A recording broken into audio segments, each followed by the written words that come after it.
Okay, so you have your wallet set up, you've got your main and supporting player cards, and you've mastered the basic travel hack lingo. Now what?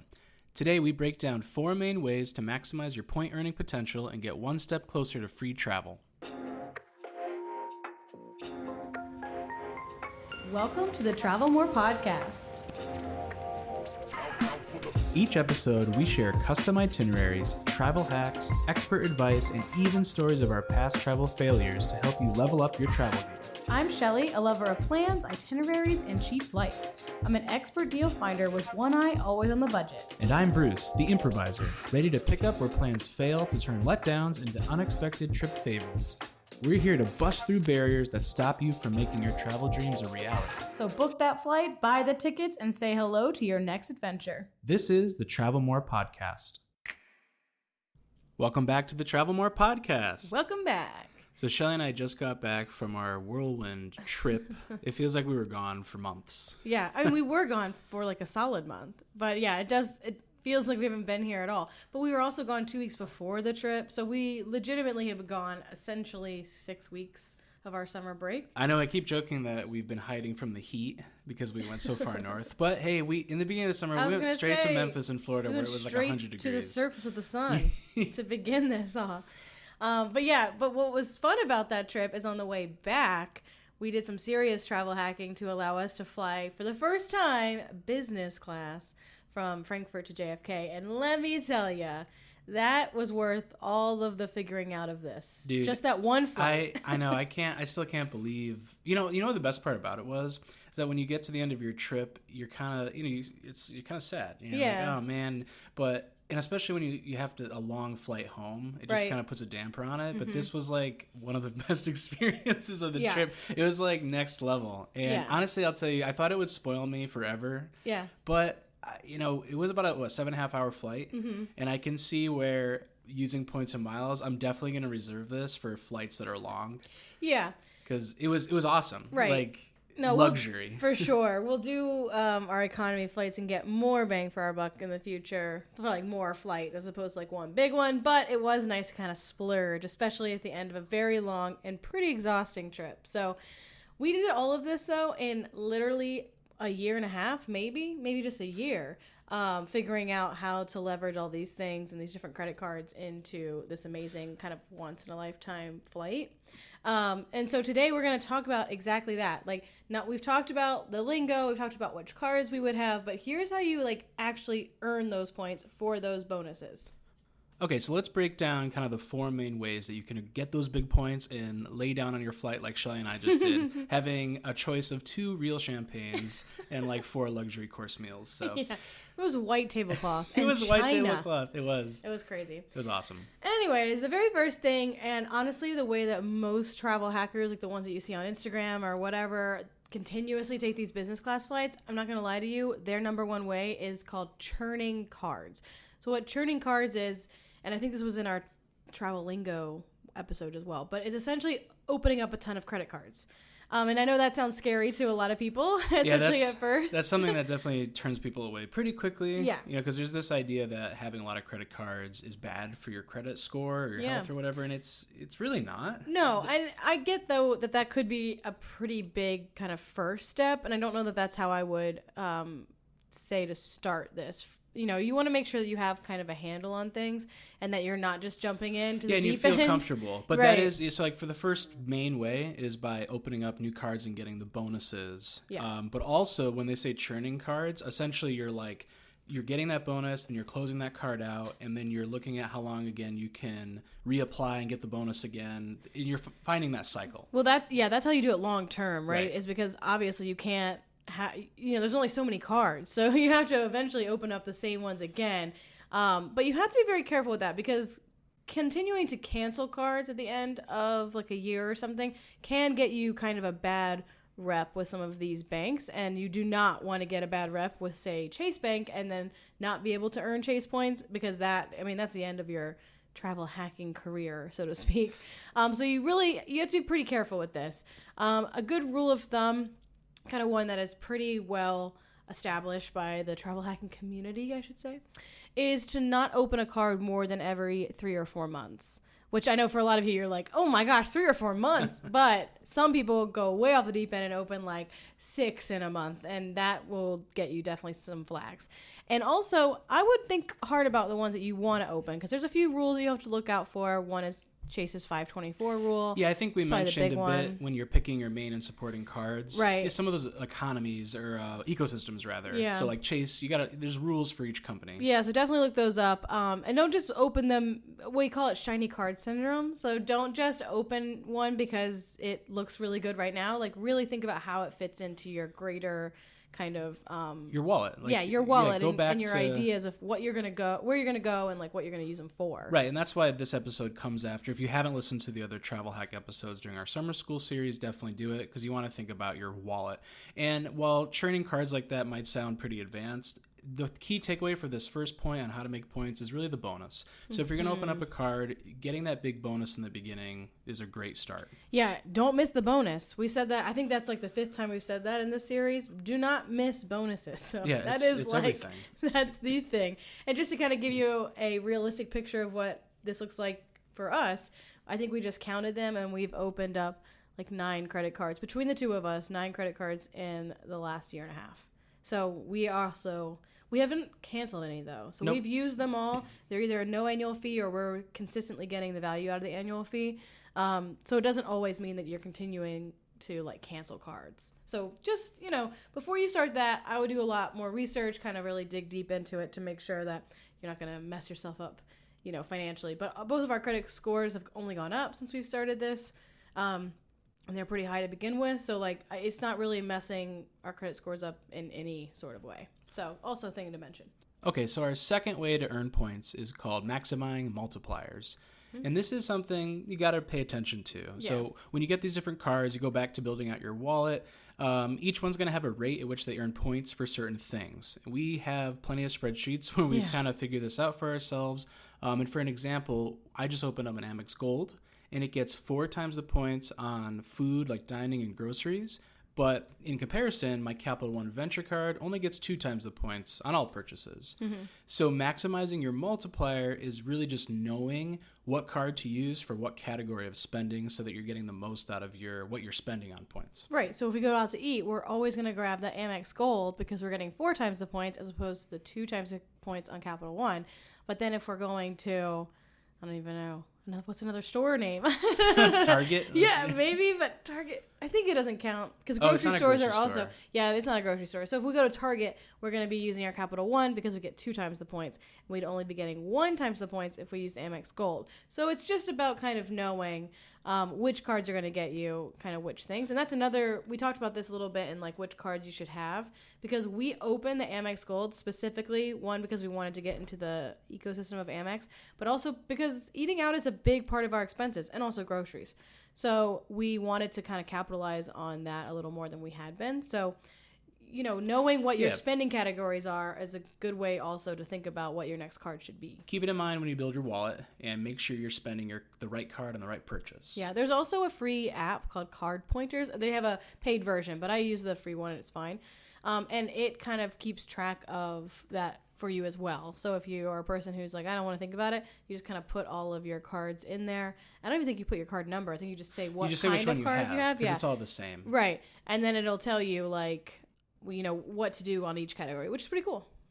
Okay, so for our third way to get points, this one comes with a little bit of a warning. It's called a lot of a warning.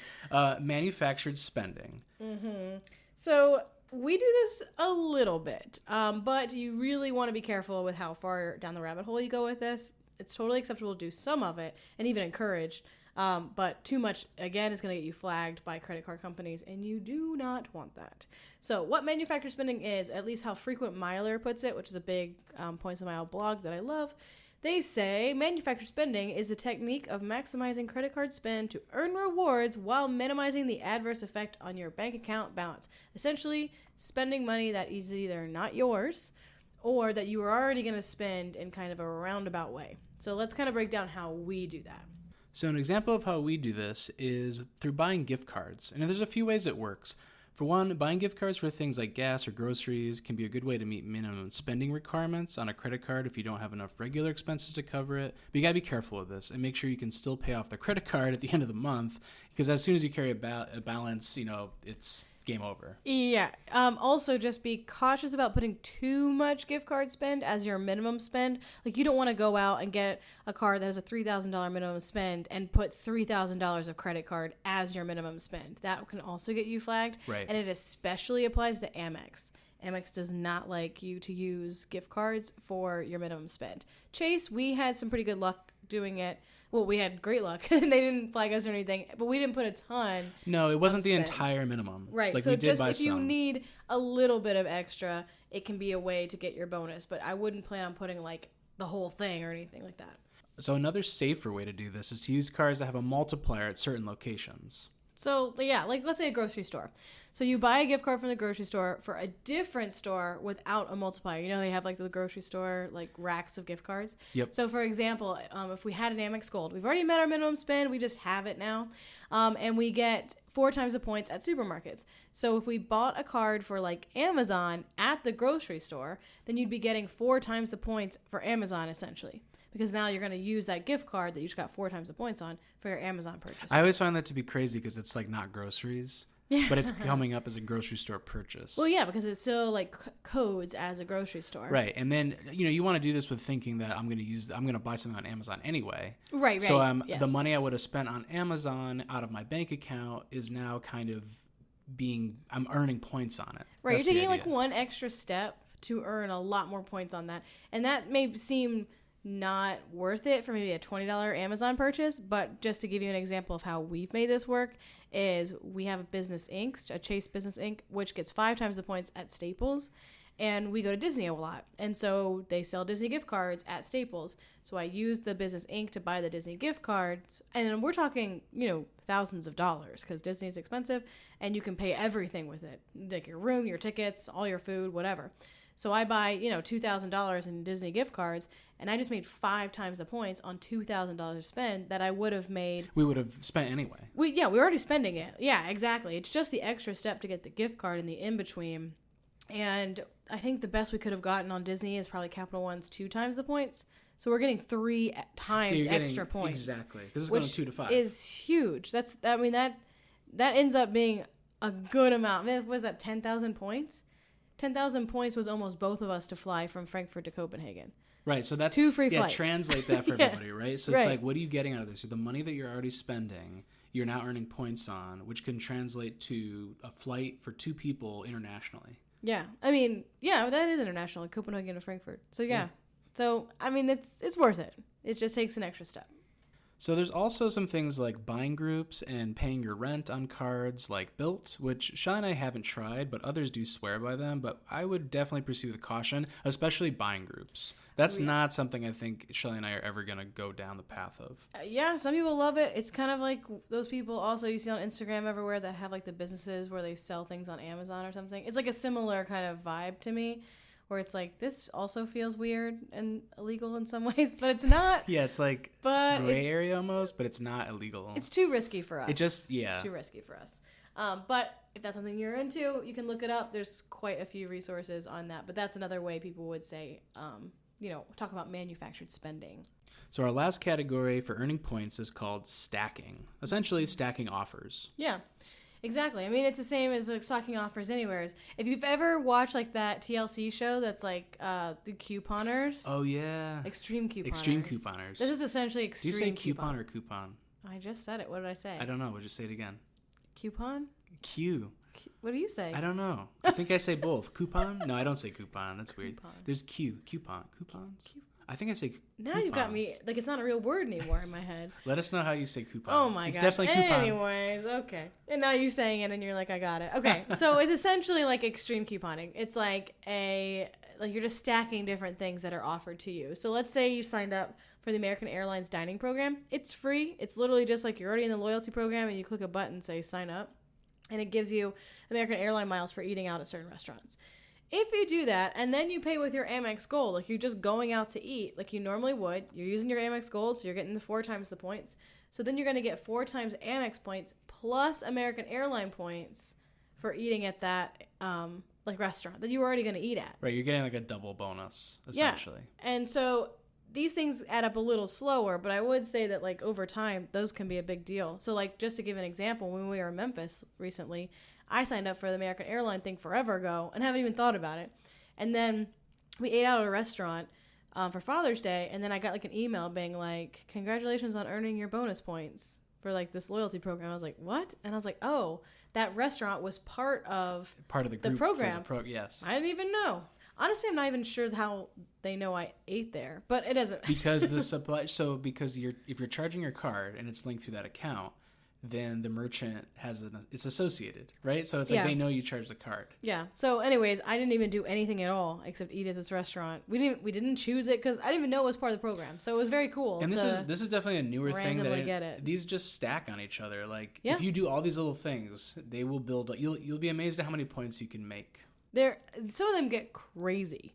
So you can get like 3 different loyalty program points with like one purchase. A big one that people use for this, I think we mentioned before maybe, is Rakuten. So it's like the cashback app, but on there, instead of getting cash back, you can get Amex points, which actually is a reason that we opened the Amex card, was so that we could do this as well. But just to give you an example, like you have to get your first round as cash back for real, and they give like a $30 referral bonus. We just got the check in the mail. That's what I was going to say. Yeah. I literally bought my dog's food for at store pickup because I didn't want to wait to have it shipped. And we went and got it. We like bought online, went and picked it up, and got like 10 times the points or something because of some sort of, It was a bonus. Yeah, bonus thing. And so we ended up paying like $30 for the food and got a check in the mail for $35. It seems like it doesn't exist. Like, how does this work? But they have some specials. It's very good if you're a big online shopper. We don't shop online too much, but we do buy it online to go pick it up because of the extra points you can get. Yeah. Because you're also getting credit card points on whatever credit card you just used. Yes. So it's wild. They add up very quickly. So that $35 that we got back, we also got 60 points on Capital One because it's 2 times the points. Yeah. So we got 60 points for $0. Actually, -5. Like they gave us $5 to have somehow we dog earned food money and 60 points. And Ben's happy. Yeah, dog. And Ben is happy. So yeah, you don't have to be churning cards essentially to gain points quickly. Yeah. That's the moral of the story. There's a lot of ways to build up points, but bonuses are huge. Don't forget it. The bonuses are really the way that you see all these people flying multiple times a year in business class. That's really, we've made a lot of points. Definitely over 500,000 points this year. Definitely. And a lot of that is opening of new cards. But it's also taking advantage of all these other things. Yes. It's kind of a full, there's a lot to do. The more you do, the more you're going to gain points, and you'll be laying down on your next flight to Europe. So. And when you do that, when you lie down your next flight, please tell us because it's very cool. In the Facebook community, we talk all the time about people's kind of redemptions on their credit cards and things. And there are some people who are making me real jealous about their like apartments in the skies they're getting with their credit card points. So come over, tell us how you're doing, or ask us any questions because we're not the only travel hackers in that group, and there's some real good ones. So come ask your questions in our Facebook group. All right, that's all for today. See you next time. See ya.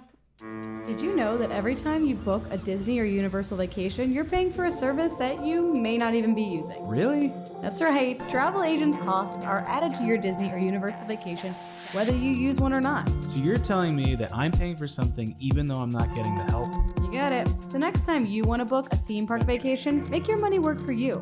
By booking with Magic Pass Travel, you'll get our expertise and years of experience without paying any extra and while supporting a small business. Check out our show notes to find our contact information. Can't wait to help you plan your next adventure.